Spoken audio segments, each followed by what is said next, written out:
Hey guys, welcome back to my channel. This is the second 32 tile challenge video that I'm doing. I said on my first one I'd upload this a few days later, and I did. Hopefully I did. And this is a more refined version of the 32 tile challenge. I learned a lot from the first one. The main thing I learned from experimenting was that the bathroom could be done in 3.5 tiles instead of 4 tiles for a full bathroom. And that half a tile, as you will see, makes a difference.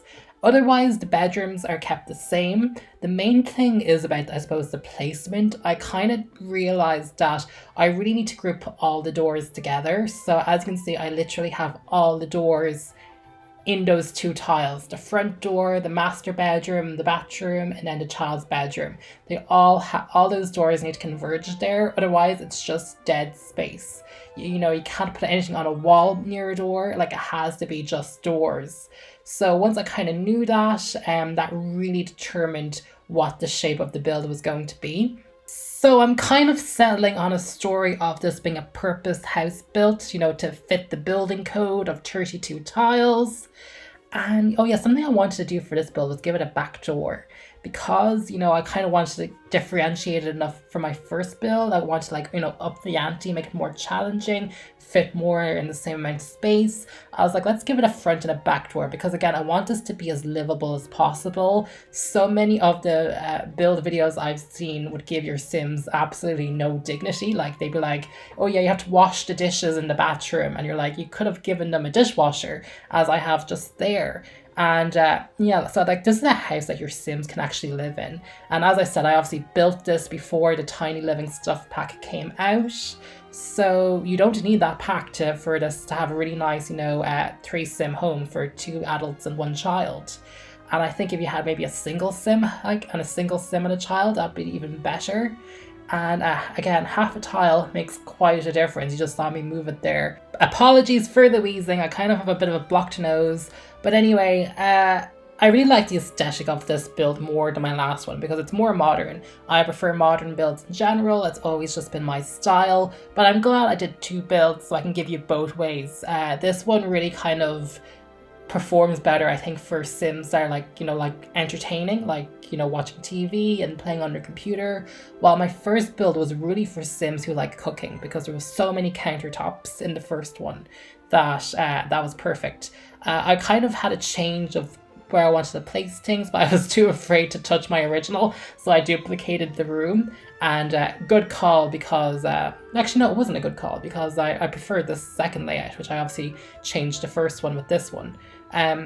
But yeah, again, it's always about just modifying the layout, trying to figure out what works best. And yeah, with this one I could even get a back door in, which is what I was really excited about. Actually, what's really good about this one is that it's really versatile. So if you don't want a back door and you want to get rid of a computer, or maybe give someone a laptop that they can put in their inventory, you can put a 3-seated table there. You can sit 3 Sims in addition to the couch and the TV. You're going to see me do it right now. You can actually fit a full dining table in for the Sims and have a couch, and just put the TV wall mounted. But I kind of felt like for the Sims 4 especially, your Sims need a computer. You can do so many things on it that I decided just to go for kind of like a desk setup for obviously the cheap desktop computer. And again, I'm just, really placing the objects, moving them in, making these tiny rooms look as spacious as possible by basically pushing everything into the walls. And yeah, I fit a lot in. I'm really happy with this one. I'm really happy. It's a bookcase, a toy box, a computer, a wall-mounted TV, coffee maker, dishwasher, stove, mini fridge. It has everything. There's a little trash chute. I don't know if you can see it right there. And because it's purpose built, I decided to go for this really futuristic interior with this wall pattern, which I believe comes from university. And also, I do love those floors, which come from Pets. I tried this desk station, but it didn't work out, as you saw there. But yeah, again, you can modify this house to be whatever you want it to be. So if you prefer your Sims to all eat at a dining table together, go ahead, because you can fit 3 chairs in. You just have to delete the back door. but you can play it whatever way you want. As you'll see later on, I have my Sims sitting on the couch while they eat, but if you prefer to maybe to have a storyline where they all have to, sit at the table and eat, you can do so. The foundation looks weird because I built this in the save file on a holiday. And in the end, where I show you the pictures, I disabled that. So don't worry about that. I think, Get Famous. I use a lot of Get Famous windows. I'm trying to identify. And as I mentioned in the last video, the used countertop is perfect for a build like this because you're going to shove a dishwasher into it. So while the used countertops look dirty, you're never going to see the dirt because, it's the dishwasher in its place. And because the countertop itself is black, it's not that noticeable. Now, because that's a weird ass shape, I decided that the best plan of action was just to put a flat roof over it and then lots of pillars, as you're about to see. However, that kind of got expensive, so I do a really nice aesthetic. You're going to see a lot of pillars, but we weren't able to keep that because it was too pricey because we needed a wall-mounted TV.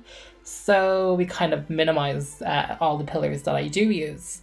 But I really like this. Again, I really feel like you could actually live, you could play a Sim family, 3 Sims in this household, and it wouldn't be a joke. It's legitimately designed for success.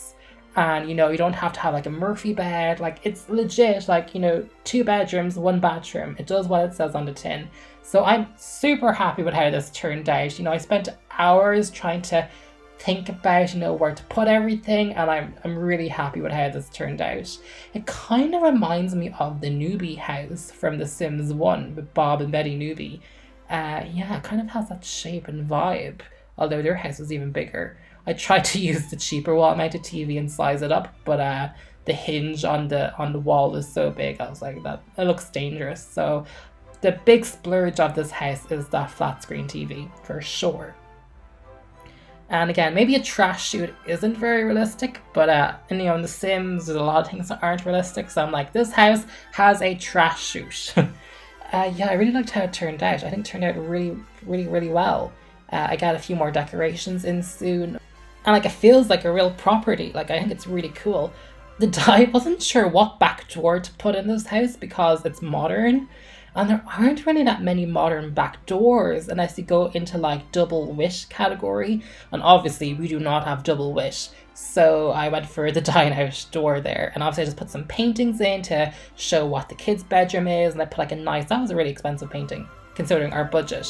I put that into the parents' bedroom. Again, the rules, if you don't know for this challenge, it's not just 32 tiles, but there's no move objects cheat, no CC, no to buy debug or those type of objects, and also had to be under 12,000 simoleons. You're on a budget here. And this is me trying to get rid of those stupid wall decorations. And I'm testing it. As you can see, they scoot over in the bed. That works. All 3 of them are sleeping. As you're about to see, I'm about to test the kitchen, and the kitchen works fully as well. I'm just really happy with how it turned out. I mean, the kids can even fit into that 1 square, as can he, with, the bed bug monster. And you can see them all there eating on the couch, watching TV. So you don't need a table. And it worked out great. But if you want a table with 3 chairs, as I showed you before, that's totally possible. Just get rid of the computer. I mean, it looks great. I am using the doors from university. I don't mind because I feel like maybe modern houses do have a fire escape plan on the back, particularly because this house is so small. And as you can see there, the bathroom functions perfectly fine. And that's on 3.5 tiles. And again, that half a tile makes a difference. So this is just them using the computer while he's watching TV. You might have to move that TV up a bit. She's clipping through it. The kid can get a toy out of the chest, but an adult can also get a book from above. There's no bug there. And it looks like a nice open space where, you can read and play a computer and play with your toys. It's a really functioning house. I'm really happy again with how it turned out. And got a little plant there. That's the kid sleeping. Got a poster on the wall to give it a bit of personality and some sparkles. I wanted to give it as much character as possible. There's the 2 sleeping. They can scoot into the bed really in a really tight space. That works. And you got a little wardrobe there. This is the house from the outside. Pretty cool. Again, you can download this from the gallery. My username is LCInsightsIE. The back isn't great, I can give you that. You can download it from the gallery. My username is obviously in the description below. Thank you so much for watching this video. You can, follow me on Twitter, subscribe for more videos, technology videos, and probably a lot of Sims videos. And yeah, if you liked this video, give it a thumbs up. If you have any tips or suggestions, or if you think you're going to modify this in any way, let me know. And yeah, have a great day, and thanks for watching.